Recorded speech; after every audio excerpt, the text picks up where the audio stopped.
Hello everyone, अभी मैं bus station में हूँ। हैदराबाद जाने के लिए अभी टिकट लिया था। देखो 5 घंटा से मैं यहाँ पर बैठ रहा हूँ। तो हैदराबाद जाके आप लोगों को मैं वीडियो दिखाएगा, वीडियो बना रहा है। और मुझे बस स्लीपिंग बस लेने दी।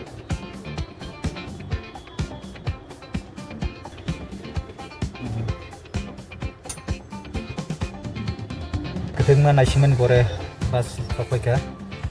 Kisah travel kelahiran itu jaga sauno. Yang thangon ini mungkin sajang naik yang ya salah ini bong mustong. Bagi apel pai deh men ko sabun. Lama rogo emergency englah yang bathayak negari.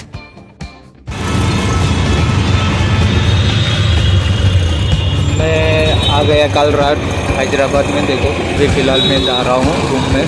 तो मैं कभी outing में जाएगा तो आप लोगों में दिखाएगा। यहाँ का जो टेम्परेचर बहुत गर्मी है, बेंगलोर से भी ज़्यादा बहुत गर्मी है।